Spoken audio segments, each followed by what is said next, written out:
hasta hoy es por qué somos inteligentes en general.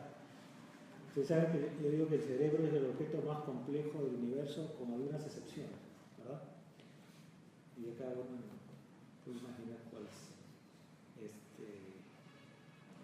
Y es un reto, posiblemente, aparte de la física, es el reto científico más importante que existe ahora para descubrir, bueno, aparte de también la medicina, para descubrir cómo funciona el cerebro. No es un misterio totalmente, pero sí es un misterio muy complicado, muy amplio, ¿verdad? Entonces, David nos dará una exposición, quizás entre 30 o 35 minutos, y después conversaremos a partir de lo que les ponga. Y también nos preguntará unas imágenes con las que se ayudarán. Gracias. Bueno, muchas gracias. Muchas gracias a don Víctor por la invitación y a la Sociedad Racionalista.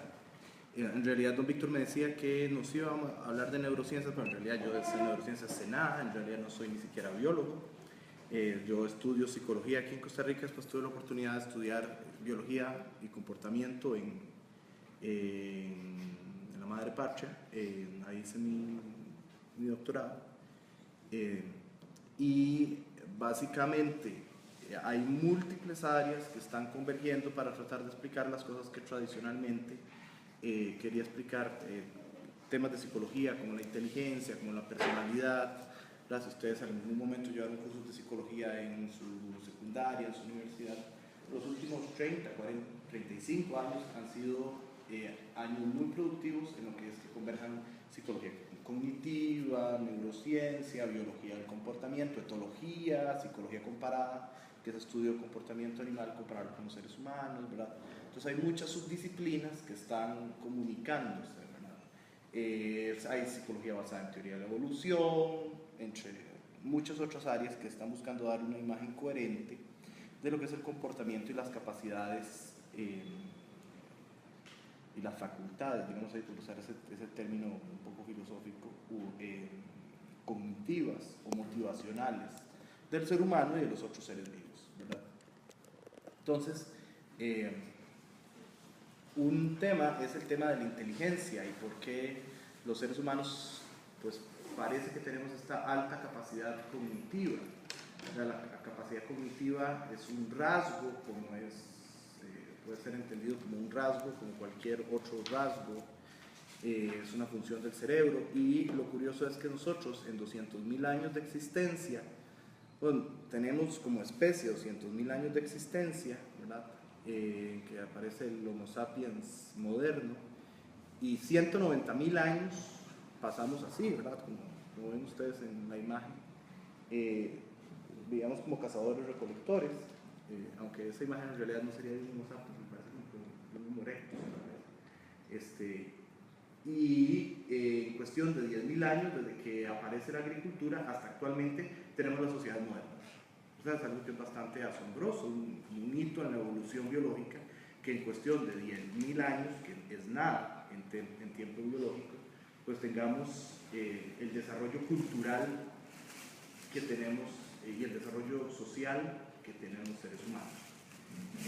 Esa es la característica que nos hace unos seres vivos muy particulares, ¿verdad? Una hormiga, su característica puede ser que levanta 20 veces su peso, cosa que nosotros jamás podremos hacer, y nosotros pues tenemos una capacidad cognitiva sumamente asombrosa. Bueno, la historia del pensamiento occidental, como muchos de ustedes conocen, tanto en la filosofía clásica como en la religión, que en algún momento convergió en la Edad Media, la idea era que nosotros, básicamente, hay una gran cadena del ser, es una idea aristotélica que se adaptó por el medioevo. Los seres humanos están como a medio camino entre los demás seres vivos, que se consideran inferiores, así nos veíamos, y ya los seres espirituales, ángeles, arcángeles, y todo ahí hasta arriba, hasta llegar a Dios, ¿verdad? Esta metafísica aristotélica que se convergió con el cristianismo en la segunda mitad de la Edad Media, esa es la imagen que prevaleció por miles de años y que alguna gente aún tiene. O sea, nosotros nos creemos superiores, ¿verdad? Nos creemos superiores a los demás seres vivos y lo único superior al ser humano ya son los seres espirituales. Ese es el tamaño de nuestro ego, y culturalmente hablando. Ustedes saben que esa imagen de la naturaleza cayó con la teoría de la evolución de las especies, porque en la teoría de la evolución de las especies nosotros solamente somos una posibilidad, un camino a partir de un ancestro común, ¿verdad? De un último ancestro común que vivió hace billones de años, que posiblemente fue algún tipo de unicelular, y a partir de ahí hay diferentes rutas que puede tomar la evolución biológica, y al ver la evolución biológica nosotros no somos algo superior o inferior a ningún otro ser vivo. Simplemente somos seres con características diferentes debido al proceso que hemos enfrentado. Al proceso que hemos enfrentado a lo largo de miles de años. ¿Sí? Esto es una representación de un árbol evolutivo general que pretende representar que pretendería representar cómo se verían todas las especies descritas sobre la faz de la Tierra, ¿verdad? Entonces ahí donde dice animales hay una flechita. Bueno, un puntito de esos son los seres humanos, ¿verdad? Y hay otra sección son plantas, otra sección son protistas, hongos, y vamos a ver, cada ser se adapta a su ambiente y adquiere sus características, digámoslo así, especiales dependiendo de las presiones de selección que han enfrentado. Entonces, a partir de ese punto de vista, sabemos que la inteligencia no solo está presente en los seres humanos, sino que el tiempo permite aumentar la complejidad, y una especie que haya vivido suficiente tiempo o una línea evolutiva que haya sobrevivido suficiente tiempo va a desarrollar complejidad. Y entonces así, por lo menos entre los vertebrados, entre los chordados, sabemos que otros simios tienen altas capacidades intelectuales, los cetáceos tienen altas capacidades intelectuales, ciertas aves tienen altas capacidades intelectuales. Los seres humanos, lo que pasa es que hemos logrado que esa capacidad tenga un mayor grado y nos permita un dominio inusitado del medio ambiente, ¿verdad? Como ninguna otra especie la tiene. Esa gran capacidad que tenemos los seres humanos, por supuesto, no nos hace ni mayores ni inferiores. Igual, en cualquier momento podría venirse una pandemia y estamos en riesgo de extinción, como le podría pasar a cualquier ser vivo, ¿verdad?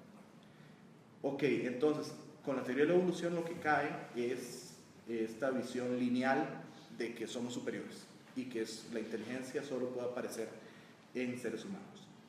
Ok, cuando uno aborda un tema de este tipo, Nicholas Tinbergen, que fue premio Nobel de Fisiología por sus trabajos en comportamiento, bueno, él decía que cualquier fenómeno de comportamiento se puede dar 4 explicaciones, mecanismos, es decir, lo que pasa en el aquí y en el ahora, qué pasa con el cerebro, con los neurotransmisores, hormonas, o bien describamos la parte psicológica que tiene que ver con las funciones, qué pasa con las emociones, con los pensamientos, y qué pasa con los estímulos sociales o ecológicos del medio ambiente que estimulan estas reacciones. Podemos dar explicaciones de ontogenia, que es el desarrollo, cómo fue que se desarrolló en el individuo esta capacidad, en este caso la inteligencia.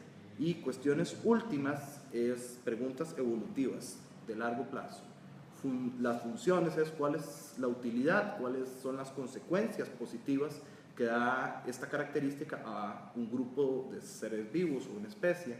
Y la filogenia tiene que ver como cómo apareció esto en los árboles evolutivos, al comparar diferentes especies, cómo llegó a aparecer esta característica. Entonces, a lo largo de la charla vamos a tocar diferentes aspectos que tocan estos 4 puntos: mecanismos, ontogenia, función y filogenia. Ok, este libro, buena parte de la exposición viene basada en este libro de Carol Van Schaik, que es Los orígenes primates de la naturaleza humana, que es un libro del año pasado muy completo para la persona que esté interesada. Ok, sabemos que el cerebro humano tiene una organización modular, ¿sí? Así de forma un poco simplista, hay secciones, hay partes, sabemos que es un órgano, es decir, no funciona como una máquina general en que todo sirve para lo mismo, ¿verdad?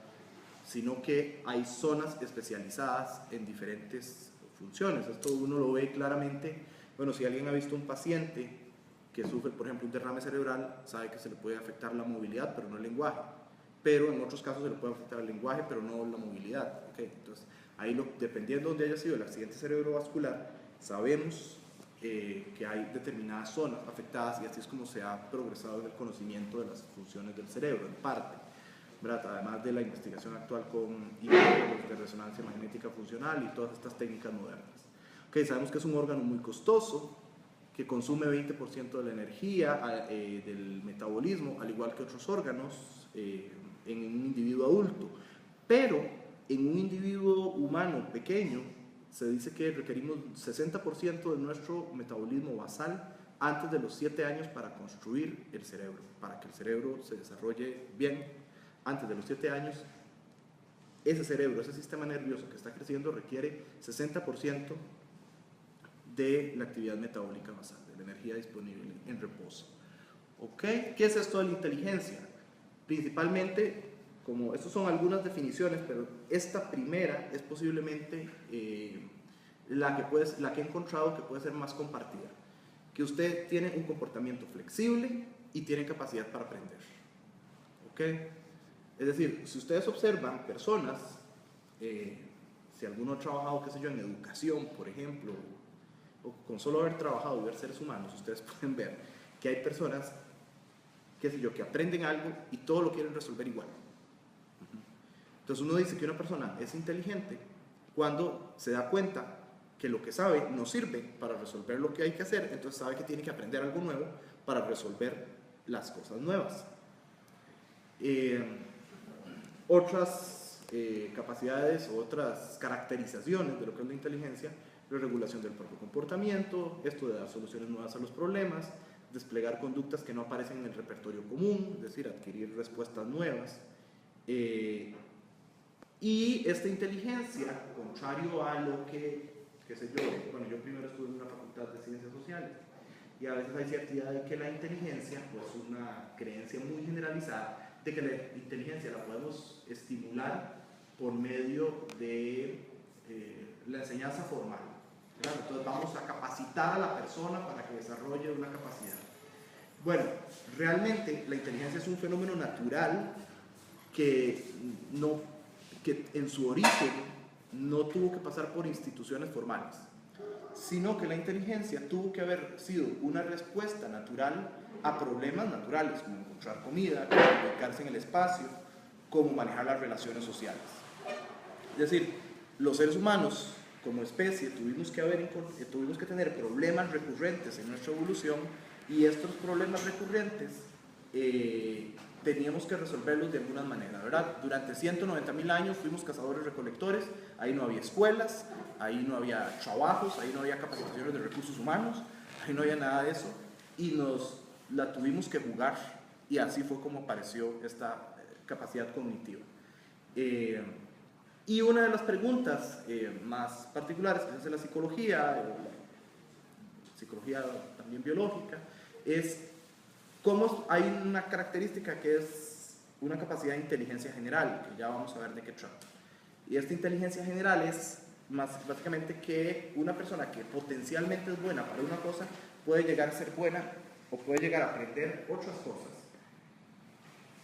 Y es una capacidad generalizada. Entonces, ¿cómo podemos explicar que existe, o tenemos evidencia que existe esta capacidad general si el cerebro es modular?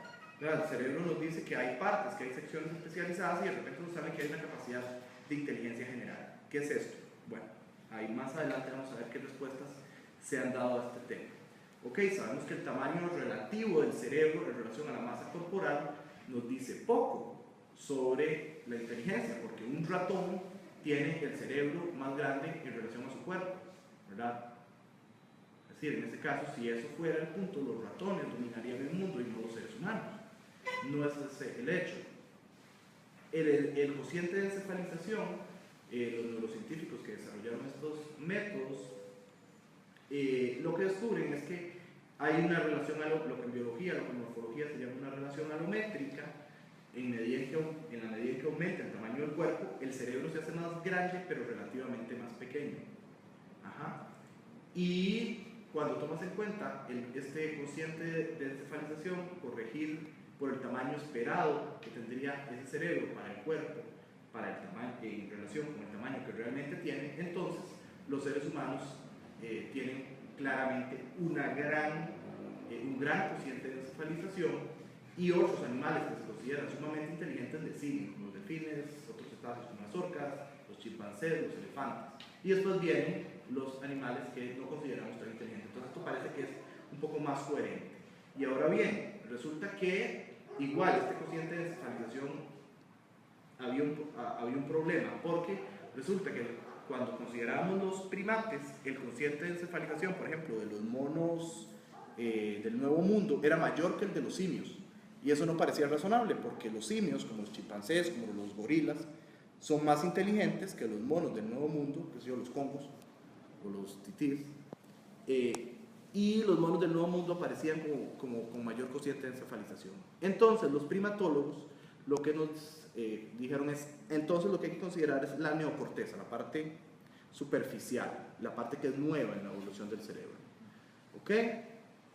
Cuando consideramos a los homininos, que es ya todos los homínidos bípedos de los que venimos, hay un claro aumento del tamaño relativo del cerebro en relación con el peso corporal. Y se ha asumido, los científicos asumen que esto se debe basar en cambios genéticos simples que han permitido ir aumentando ese cociente de encefalización. Okay, esto es el tamaño relativo del cerebro, de diferentes partes del cerebro, entre los simios y los humanos. Los simios son los humanos son la barra gris. Los otros simios, el promedio de los otros simios, chimpancés, gorilas, orangutanes, es la barra blanca. Y entonces lo que ustedes observan es que la neocorteza, la capa superficial del cerebro, casi que triplica el tamaño que tienen los seres humanos en relación con lo que aparece en los otros simios, ¿verdad? Ciertas zonas de la amígdala también parecen más grandes, pero bueno, sobresale la neocorteza. Y entonces Robin Dunbar, que es un primatólogo muy famoso, empezó a preguntarse por qué es que crece la neocorteza, ya no solo el cerebro en total, sino la neocorteza. Y entonces, estas fueron investigaciones de muchos años en África y en todo el mundo, comparando tamaños de neocorteza de diferentes primates. Y lo que encuentra es que la principal variable que predice el tamaño de la neocorteza es el tamaño del grupo, ¿verdad? Hay primates que viven en grupos en pareja, los gibones, por ejemplo, viven en parejas. Hay otros que son solitarios, como los orangutanes. Hay otros que viven en grupos grandes, como los papiones, los babuinos. Bueno, resulta que en la medida en que el tamaño del grupo en el cual vivía el primate aumentaba, había una relación directa con el tamaño de la neocorteza. Y esta fue la variable principal. Esto posiblemente fue un fenómeno, este análisis comparado nos hace inferir que ha habido posiblemente un fenómeno de selección natural en donde crece el tamaño de la neocorteza en relación con el tamaño del grupo. Es decir, el tamaño del grupo es lo que presiona a que crezca esta neocorteza, que es donde están las funciones, las principales funciones intelectuales. ¿Ok? Esto es el tamaño del grupo estimado de los homininos, de nuestros antepasados, en relación con la neocorteza. Entonces, los australopithecus y los Paranthropus, que son los primeros homininos, se estima que tenían tamaños grupales de 50 personas o de 50 individuos, y los seres humanos van subiendo, ¿verdad? El tamaño grupal va subiendo hacia los 100, alrededor de las 100 personas, los Homo erectus, y llega a ser los 150 personas. Se estima que vivíamos en grupos de 150 personas en los Homo sapiens ancestrales y los neandertales.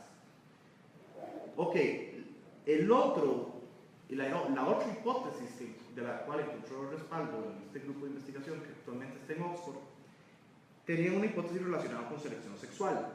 Es decir, ¿será que en el proceso de selección sexual, recuerden que en evolución hay dos tipos de selección sexual, selección intrasexual, los machos compiten y aparece un macho alfa que gana a los demás machos y se queda con todas las hembras, y selección intersexual, que es cuando se forman monogamias, generalmente, es decir, macho y hembra se seleccionan mutuamente.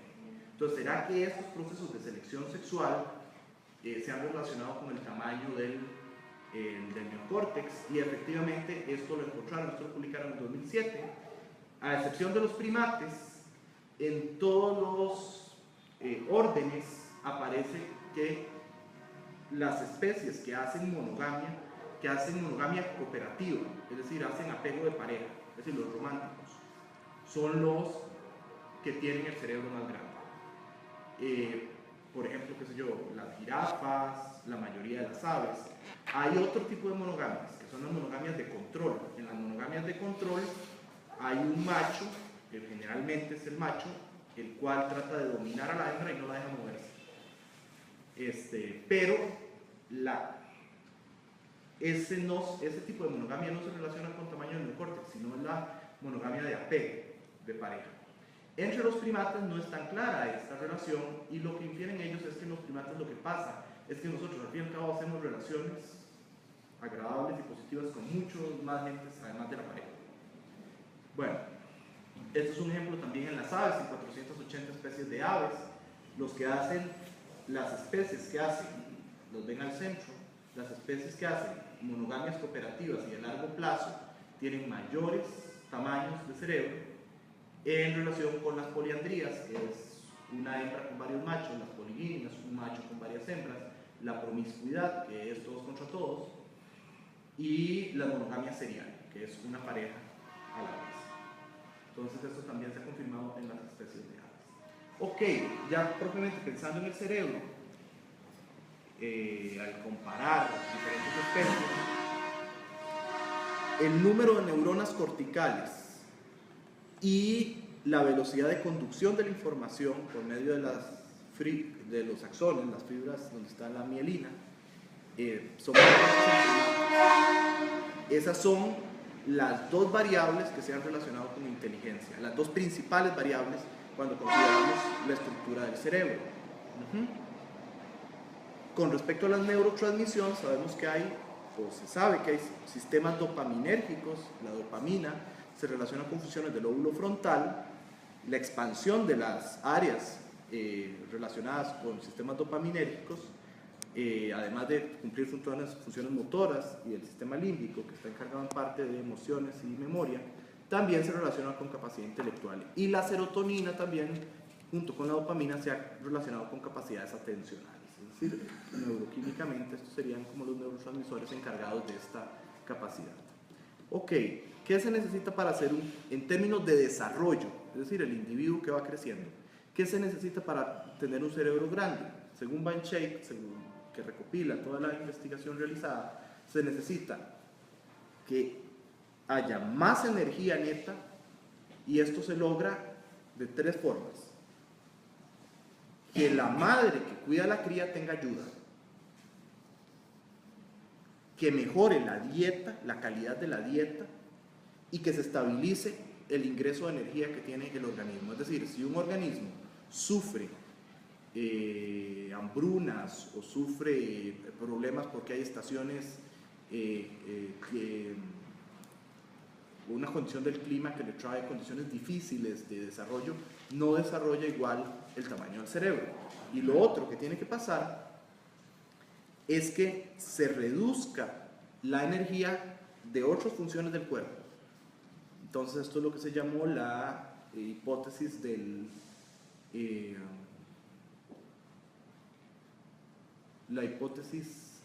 tejido caro. Es decir, si hay otro tejido muy costoso en términos metabólicos en el cerebro, en el cuerpo, entonces el cerebro no crece igual. Entonces, para que crezca el cerebro, resulta que se reduce el tamaño de los órganos del sistema digestivo. Y además tiene que reducirse la cantidad de crías. Vamos a ver, las especies más inteligentes tienen menos crías, las especies menos inteligentes tienen más crías. El elefante tiene una, el conejo tiene, ¿qué? Camadas de 20, 30, ¿verdad? Entonces, las limitaciones, otras limitaciones que tiene el cerebro para desarrollarse es tener un tamaño corporal pequeño y que por condiciones ecológicas, es decir, por condiciones del medio ambiente, la historia de vida se acelere. Entonces se tengan muchas crías, haya menos tiempo para dedicarse a una cría, haya poca cooperación en criar a los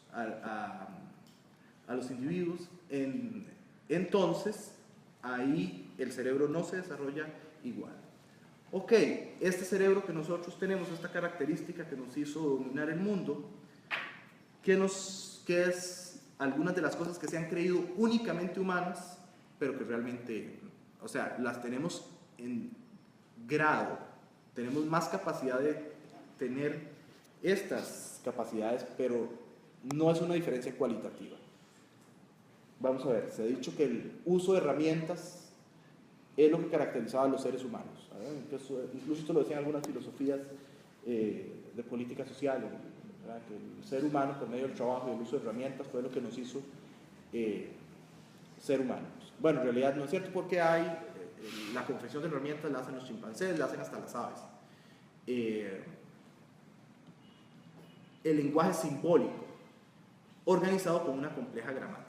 Ok, sobre el lenguaje, efectivamente somos los únicos que tenemos un lenguaje simbólico, ¿verdad? Los que han estudiado ciencias del lenguaje, esta tesis pues es bastante sólida, o sea, hablamos de las cosas en su ausencia, y nuestro lenguaje, las palabras, las frases, no tienen nada, tienen una relación arbitraria con los referentes. Lo que pasa, la investigación en esto de psicología comparada sugiere que lo que pasa es que hay dos capacidades, que es la semántica y la sintaxis. La sintaxis está, por ejemplo, en el canto de las aves, que tienen gramáticas ordenadas, pero no cambian la gramática. Es decir, cuando un ave canta, siempre canta igual. Es decir, siempre canta las mismas tonadas, no se les ocurre cambiarlas. Y la semántica está, por ejemplo, en primates. Es decir, tienen diferentes sonidos, o en delfines también tienen diferentes sonidos para referirse a diferentes objetos. Lo que pasa con los seres humanos, lo que se llama la hipótesis de la integración, es que esas dos capacidades se unieron.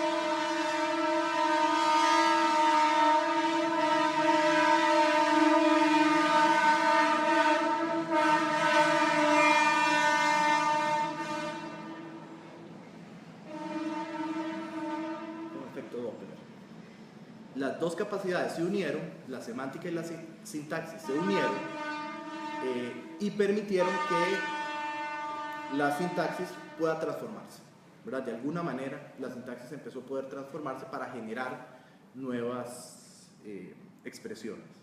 La conciencia del sí mismo, bueno, desde Descartes se planteó como una capacidad que era única de los seres humanos. Sabemos que bueno, lo que tenemos los seres humanos es una autoconciencia muy elevada y una conciencia muy a largo plazo de muchas cosas. Pero hay animales que han mostrado esta capacidad de autoconciencia, que sé yo, por medio de la prueba del espejo, que básicamente lo que hacen es dormir al animal y pintarle la cara. Y cuando se despierta el animal, le ponen el espejo enfrente y lo que se observa es la tasa de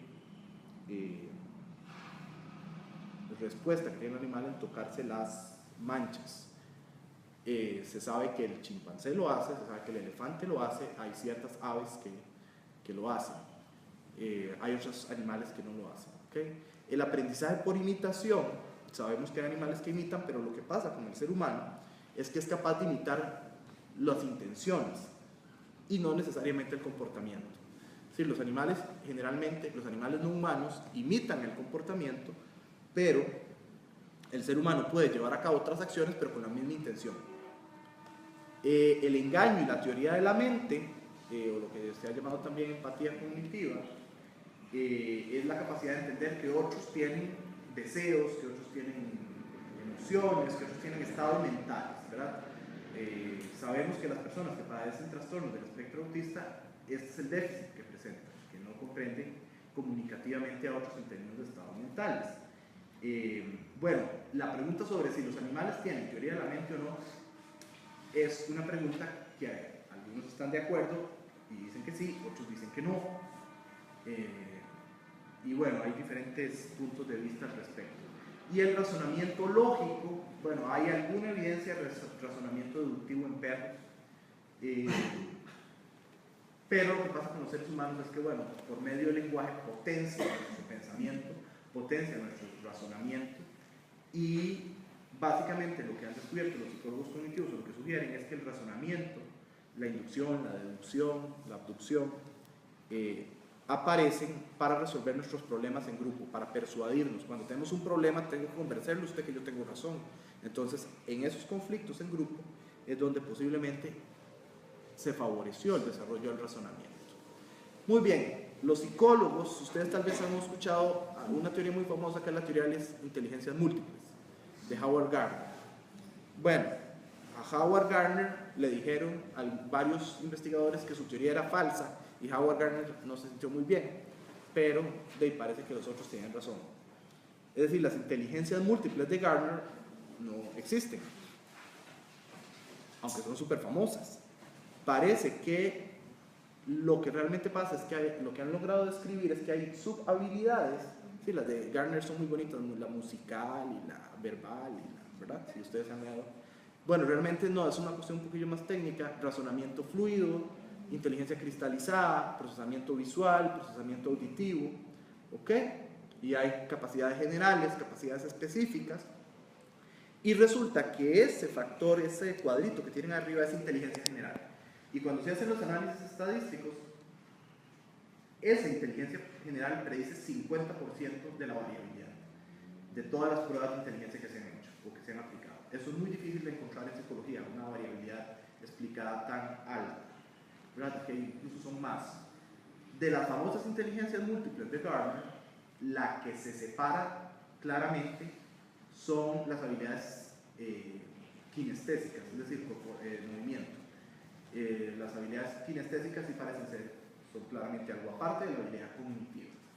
Muy bien, cuando los psicólogos miden esto de inteligencia, tal vez ustedes le hicieron esto para entrar a un colegio o a un trabajo, les hacen pruebas de memoria, les dictan números y les dicen que los repitan a la inversa, o les dan pruebas de reconocimiento de patrones, como este el Raven, o ese es el tipo de tareas que te ponen, ¿ok? Eso es lo que llaman G, es lo que llamamos de inteligencia general, lo que tradicionalmente se denomina como esta capacidad de inteligencia general. ¿Qué es eso de inteligencia general? Les decía yo, si el cerebro es modular, si son partes, ¿cómo puede haber algo que gobierne todo? Bueno, han habido varias hipótesis. Una hipótesis era que G era un módulo, que la inteligencia general era un módulo, era una parte del cerebro. La otra era que G reflejaba el funcionamiento general del cerebro. Y otros decían, bueno, que no es contradictorio con las otras hipótesis, es decir, es complementario, que G es un reflejo del desarrollo cultural y una medida del avance en un proceso de civilización. Que lo último que pude leer, que se publicó, es que hay conexiones frontoparietales, es decir, lóbulo frontal, lóbulo parietal, relacionadas con la sustancia blanca, que son las que tienen los axones, ¿verdad? Donde viaja la información, y que conectan áreas verbales, visoespaciales, memoria y procesos frontales ejecutivos. Y entonces, bueno, si se quiere es una solución 1.5, es como que sí, hay varias áreas y esas áreas están conectadas en una gran red. ¿Okay? Sabemos de la inteligencia que es heredable, cerca del 40-50% cuando se hacen los estudios de gemelos y de gemelos separados al nacer. Sabemos que esos estudios nos han dicho que al menos al considerar las diferencias entre personas, no en un individuo particular, sino en las diferencias entre personas, podemos atribuir a la herencia cerca de un 50% de las diferencias en inteligencia entre las personas, pero el hecho de que sea heredable no significa que sea inmutable, es decir, puede cambiarse, puede mejorarse. Las principales influencias son los ambientes no compartidos y la herencia, es decir, lo que nos dio natura, los genes, y lo que hacemos en espacios no familiares. Es decir, lo que hace la familia, por más de que nuestros papás se hayan esforzado, parece que no tiene efecto. Sino que lo que tiene efecto es lo que hacemos en el cole o con los amigos o en lugares donde no compartimos con ambientes familiares. Ok, otra evidencia es que sostener estas capacidades intelectuales requiere un esfuerzo a lo largo del curso vital. Cuando uno hace o cuando se han tratado de hacer prácticas para mejorar la inteligencia, los efectos son pequeños y desaparecen si la persona no se mantiene practicando. Es decir, si usted se queda ahí, es como el gimnasio, ¿no? Usted puede sacar cuadritos, pero si ya el año siguiente perdió la rutina y empezó a comer, se fue. El declive cognitivo afecta más la inteligencia fluida. La inteligencia fluida tiene que ver con resolver problemas nuevos, pero no afecta a la inteligencia cristalizada. Es decir, a partir de los 25 años, el cerebro va perdiendo capacidades, pero la que se ve principalmente afectada es lo que llamamos inteligencia fluida, que es habilidad de enfrentar problemas nuevos. No obstante, la capacidad de inteligencia cristalizada puede mantenerse mejor. Vamos, no quiere decir que la inteligencia fluida desaparezca, pero digamos, se vuelven más lentas nuestras capacidades cognitivas. Y lo mejor que se ha visto para mejorar capacidades cognitivas en un grupo es la calidad de la nutrición y las condiciones de salud en la niñez, hablando un poco de la evidencia anterior que les ponía Van Shea. Y se ha observado lo que se llama el efecto Flynn, por el investigador que lo describió. El efecto Flynn es básicamente que desde los años 30 se ha visto en el mundo occidental un incremento en la inteligencia de todos los países occidentales.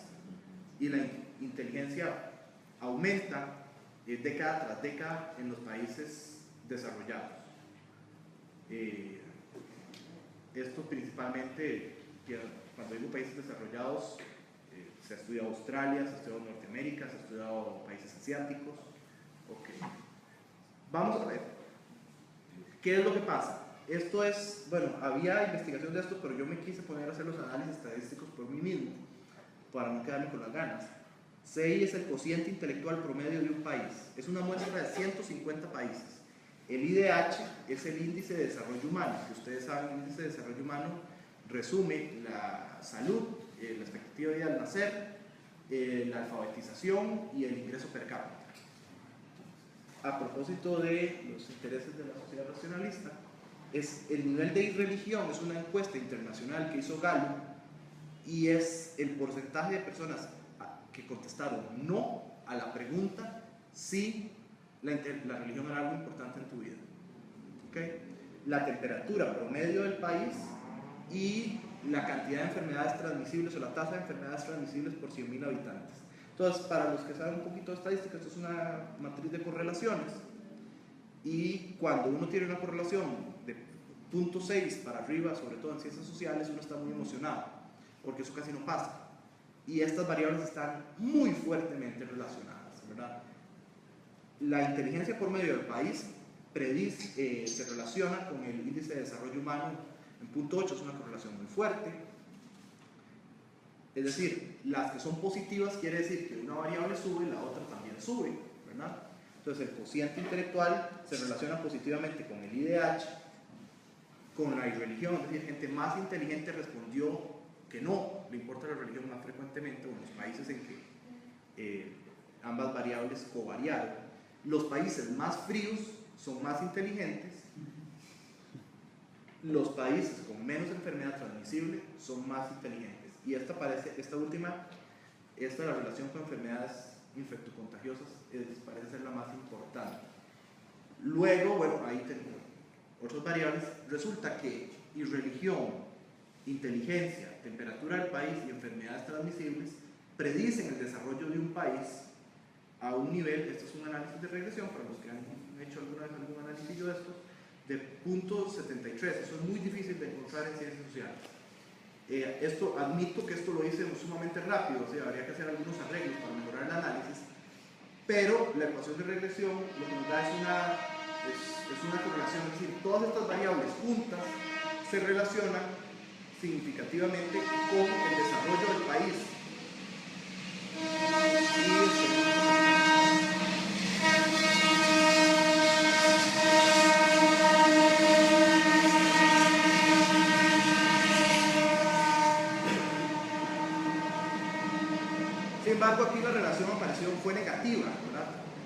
fue una relación negativa. Entonces comentaba yo con algunos compañeros estadísticos y me dice, aquí lo que pasa es que hay una relación negativa muy fuerte que te está haciendo que todas las variables, una relación negativa que es muy importante y las otras relaciones positivas no son tan importantes.